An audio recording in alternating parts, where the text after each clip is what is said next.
Неправедно отпуштени од работа судски службеници после 10 години успеа да се изборат за вистината и да ја докажат правдата пред Европскиот суд за човекови права во Страсбур.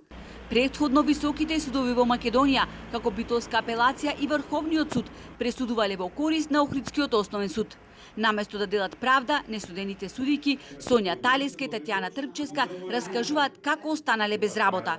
Се започнало од 2011 година, кога се јавиле на конкурсот за вработување на судски службеници во Основниот суд во Охрид и на 22 декември истата година добиле правосилно решение за вработување, за набрзо потоа, без никакво образложение, да добијат отказ.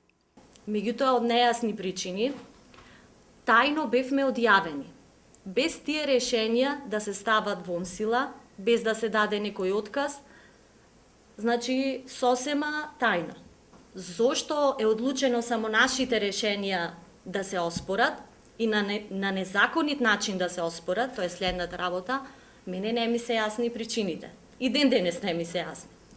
Одлучни правдата да ја бараат до крај, откако ги исцрпиле сите правни процедури што им биле на располагање, одлучиле за случајот да го запознат Европскиот суд за човекови права, кој донел пресуда во нивна корист. Ова го наметнува прашањето каква порака праќаме како држава ако на луѓе од правната и судската фила им се случуваат да бараат правда повеќе од една деценија. Ова не е пријатно нити за граѓаните на Македонија, нити за државата, вели Талевска.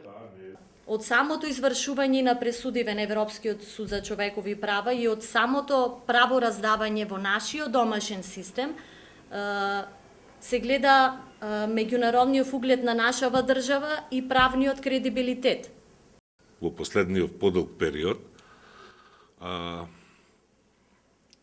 граѓаните не се задоволни од начинот на кој се дели правдата. Голем дел од тие проблеми кои досега се заташкуваа или никој не одговараше за нив, ќе морат сите институции да ги